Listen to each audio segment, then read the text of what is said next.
નમસ્કાર મિત્રો, આજે આપણે ધોરણ 6 ની અંદર ગણિતમાં ચેપ્ટર નંબર 1 સંખ્યા પરિચય વિશે માહિતી મેળવીશું. સૌથી પહેલો મુદ્દો છે સંખ્યાઓની સરખામણી. એની અંદર ઉદાહરણમાં મેં અહીંયા 4 સંખ્યાઓ લીધી છે: 300, 200, 400 અને 700. આ 4 સંખ્યાઓમાં સૌથી નાની સંખ્યા આપણે આની અંદર જોઈએ તો 200 એ આ 4 સંખ્યાઓમાંથી સૌથી નાની સંખ્યા છે. અને આ 4 સંખ્યા પૈકી સૌથી મોટી સંખ્યા આપણે જોઈશું તો સૌથી મોટી સંખ્યા છે 700. એવી જ રીતે બીજું એક ઉદાહરણ લીધું છે, એના કરતાં થોડુંક અઘરું: 382, 4972, 18 અને 750. તો આની અંદર તમે જોશો તો અહીંયા એકમ ને દશક, એનો મતલબ કે અહીંયા 2 અંકોની સંખ્યા છે, આ બંને 3 અંકોની સંખ્યા છે, જ્યારે આ અંક 4972 એ 4 અંકની સંખ્યા છે.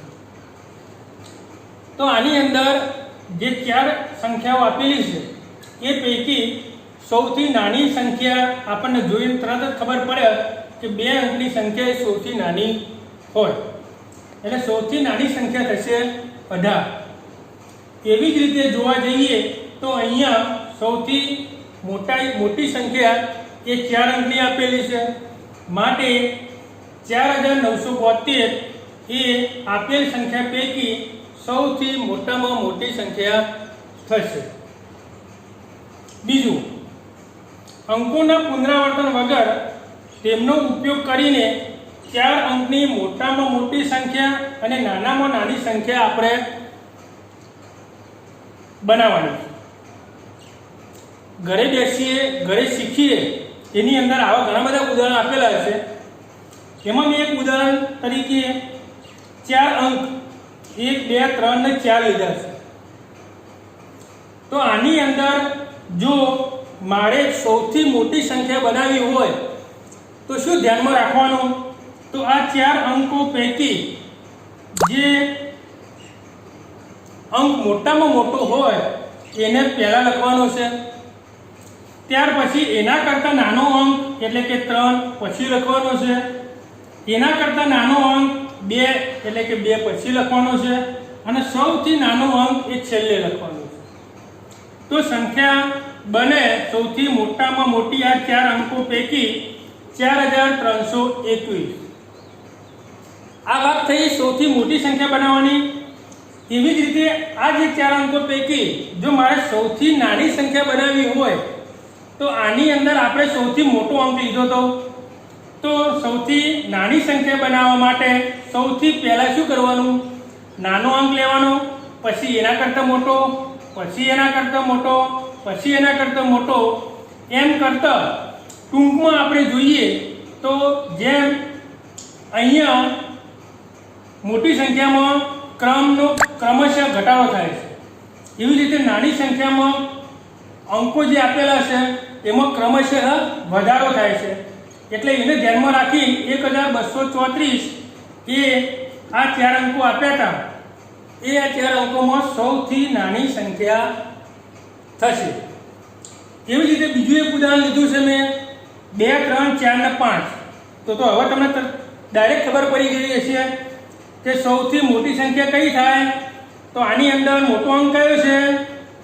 તો 5, એના કરતાં નાનો તો 4, એના કરતાં નાનો 3, એના કરતાં નાનો 2.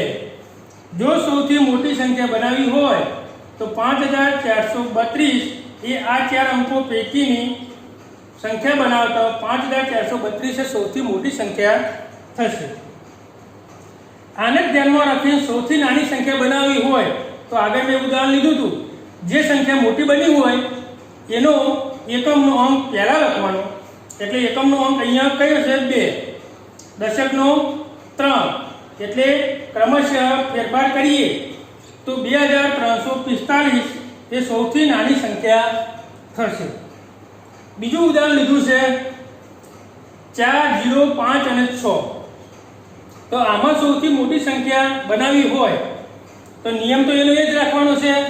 આ 4 અંકો પૈકી સૌથી મોટો અંક 6, પછી એનાથી નાનો 5, પછી એનાથી નાનો 4, પછી એનાથી નાનો 0. એનો મતલબ કે સૌથી મોટી સંખ્યા થશે 6540. હવે આની અંદર ખાસ ધ્યાન રાખવાનું છે કે સૌથી નાની સંખ્યા બનાવવી હોય આની અંદરથી તો અહીંયા જે 0 હતો એ આવી જશે સૌથી આગળ, પછી એનાથી મોટો 4, પછી એનાથી મોટો 5, પછી એનાથી મોટો 6, એટલે સંખ્યા બને 456. બીજા મુદ્દાની વાત કરીએ, ચડતા ક્રમમાં ગોઠવવાનું છે. ચડતા ક્રમની અંદર અહીંયા મેં 4 સંખ્યાઓ લખેલી છે, 15, 25, 5 અને 35. તો આપણે જોઈએ, આપણે જ્યારે સીડી ઉપર ચડવાનું હોય એટલે સૌથી પહેલા 1 નંબરનું પગથિયું આવે, પછી 2 નંબરનું, પછી 3 નંબરનું. જેમ જેમ આપણે ઉપર જઈએ છીએ એમ ક્રમશઃ પગથિયાની સંખ્યા વધતી જાય છે. એટલે ચડતા ક્રમની અંદર આ 4 સંખ્યાઓ પૈકી સૌથી નાની સંખ્યા છે 5, પછી એનાથી મોટી છે 15, પછી એનાથી મોટી છે 25, પછી એનાથી મોટી છે 35. તો ચડતા ક્રમની અંદર આવી રીતે ગોઠવી શકાય 5, 15, 25 અને 35. આનું ઉદાહરણ મેં બીજી રીતે લખ્યું છે, થોડુંક એના કરતાં અઘરું. આ બધી 2 અંકોની સંખ્યા હતી, હવે મેં લીધી છે 3 અંકોની સંખ્યા. તો નિયમ તો એનો જ લાગુ પડે છે કે જો ચડતા ક્રમમાં આપણે ગોઠવવું હોય, સંખ્યાઓ છે 150, 250, 50 અને 350. તો ચડતા ક્રમમાં સૌથી પહેલા 50, 150, 250 અને 350 આવી રીતે આપણે ચડતા ક્રમની અંદર સંખ્યાઓને ગોઠવી શકાય. હવે એનાથી ઊંધું વિચારીએ, જો ઉતરતા ક્રમમાં ગોઠવવી હોય તો આપણે જ્યારે સીડી ઉપરથી નીચે ઉતરવાનું હોય એટલે સૌથી ટોપનું પગથિયું એ સૌથી પહેલા આવે છે. એનો મતલબ કે અહીંયા મેં 4 સંખ્યાઓ લખી છે, 50, 25, 90 અને 100. તો ઉતરતા ક્રમની અંદર લખવું હોય તો સૌથી મોટી સંખ્યા 100 છે, પછી 99, પછી 50 અને પછી 25. આવી રીતે ઉતરતા ક્રમની અંદર આપણે લખી શકીએ. બીજું ઉદાહરણ લીધું છે 150, 250, 50 અને 350. તો આની અંદર ઉતરતા ક્રમમાં લખીએ તો આની અંદર સૌથી મોટી સંખ્યા કઈ છે તો 350, એના કરતાં નાની તો 250, એના કરતાં નાની તો 150 અને સૌથી નાની 50. તો આ વાત થઈ ચડતા ક્રમ અને ઉતરતા ક્રમ. હવે બીજી એક અગત્યની બાબત છે કે 6થા ધોરણની અંદર નવા અભ્યાસક્રમમાં 9 આપેલું છે. 9 જે સંખ્યા રહી એ 1 અંકની સૌથી મોટી સંખ્યા છે એવું આપણે નીચલા ધોરણની અંદર ભણી ગયા. હવે 1 અંકની મોટી સંખ્યાની અંદર જ્યારે આપણે 1 ઉમેરીએ છીએ એટલે કે જવાબ આવે 10. તો આ જે 10 બની એ 2 અંકની નાની સંખ્યા બનશે, 2 અંકની સૌથી નાની સંખ્યા. એવી જ રીતે એનાથી એક સ્ટેપ ઊંચું વિચારીએ તો 99 જે છે એ 2 અંકની મોટામાં મોટી સંખ્યા છે. એની અંદર આપણે 1 ઉમેરીએ તો જવાબ આવશે 100. એનો મતલબ કે 100 એ 3 અંકની સૌથી નાની સંખ્યા છે. એવી રીતે થોડુંક વધારે વિચારીએ કે 999 એટલે કે 3 અંકની મોટામાં મોટી સંખ્યા છે. એની અંદર 1 ઉમેરીશું તો જવાબ આવે 1000. એનો મતલબ 1000 એ 4 અંકની સૌથી નાની સંખ્યા. હવે જો આના કરતાં વધારે વિચારવું હોય તો તમે જાતે 9999 લઈ શકો, એની અંદર 1 ઉમેરો એટલે 10000 થાય. આવી રીતે ઉદાહરણ તમે લઈ શકો. બીજું, સ્થાન કિંમતનું પુનરાવર્તન. અહીંયા એક નાની સંખ્યા મેં લખેલી છે 78. એનો મતલબ 78 એટલે શું થાય તો 70 + 8, 70 એટલે 7 × 10 વત્તા 8 × 1. તો અહીંયા 78 ની અંદર 7 એ એકમ અને દશકના સ્થાનમાં છે. દશકના સ્થાનમાં હોય તો એને 10 વડે ગુણવા પડે. એકમના સ્થાનમાં 8 છે તો 8 ને 1 વડે ગુણવા પડે. આવી રીતે આ સંખ્યા લખી શકાય. એના કરતાં થોડીક અઘરી સંખ્યા લખી છે 275. તો એકમના સ્થાનમાં 5, દશકના સ્થાનમાં 7 અને 100 ના સ્થાનમાં 2. એનો મતલબ એવો થાય કે 200 + 70 + 5 એટલે અહીંયા 2 100 ના સ્થાનમાં હતું એટલે 2 × 100 થાય. 7 ના સ્થાન દશકના સ્થાનમાં 7 છે એટલે વત્તા 7 × 10. એકમના સ્થાનમાં 5 છે એટલે 5 × 1. એના કરતાં થોડીક અઘરી સંખ્યા લખવી હોય તો બીજું ઉદાહરણ મેં લીધું છે 5378. તો એકમ, દશક, 100 અને 1000. 1000 ના સ્થાનમાં અહીંયા 5 છે એટલે 5000. 100 ના સ્થાનમાં 3 છે એટલે 300. દશકના સ્થાનમાં 7 છે એટલે 70. એકમના સ્થાનમાં 8 છે એટલે 8. તો 1000 ના સ્થાનમાં 5 હતા એટલે 5 × 1000. 100 ના સ્થાનમાં 3 હતા એટલે 3 × 100. દશકના સ્થાનમાં 7 હતા એટલે 7 × 10. એકમના સ્થાનમાં 8 છે એટલે 8 × 1.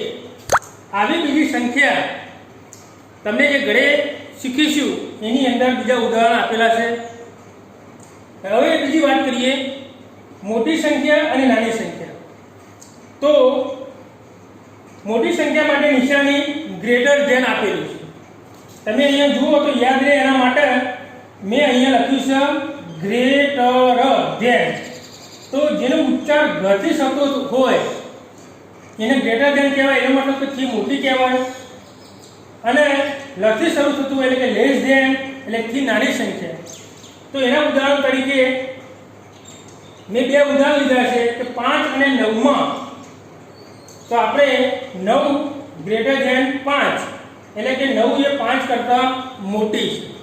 બીજી ભાષામાં આપણે કહીએ તો આ 2 સંખ્યાની અંદર જે મોટી સંખ્યા હોય તો 2 પાંખિયા મોટી સંખ્યા બાજુ આવે અને નાની સંખ્યા બાજુ એક જ પાંખિયું આવે એટલે આપણને તરત ખબર પડી જાય. ત્યાર પછી 15 અને 19 ની અંદર મેં તમને હમણાં કહી દીધું તો બંનેમાં મોટી સંખ્યા કઈ છે તો 19 એટલે ગ્રેટર ધેનની નિશાની અહીંયા આવશે એટલે કે 19 એ 15 કરતાં મોટી સંખ્યા છે. એવી રીતે નાની સંખ્યાની વાત કરીએ તો 5 અને 9 ની અંદર આવું ઉદાહરણ લીધું છે એટલે કે 5 લેસ ધેન 9 એટલે કે 5 એ 9 કરતાં નાની છે. મેં તમને અહીંયા કહી દીધું તો મોટી સંખ્યા બાજુ 2 પાંખિયા આવે. તો અહીંયા તમને ખબર હશે તો આ બંનેમાં મોટી સંખ્યા 9 છે તો 9 ની બાજુમાં 2 પાંખિયા છે અને 5 એ નાની છે તો એક પાંખિયું 5 ની સામે છે. એવી જ રીતે 15 અને 19 માં 15 લેસ ધેન 19 એટલે કે 15 એ 19 કરતાં નાની છે. આવા બીજા ઘણા બધા ઉદાહરણ તમે સ્વાધ્યાયની અંદર 1.2 1.3 અને બધા ઘણા બધા આપેલા છે જેનો અભ્યાસ કરજો. ના ખબર પડે તો કહેજો. જય હિન્દ.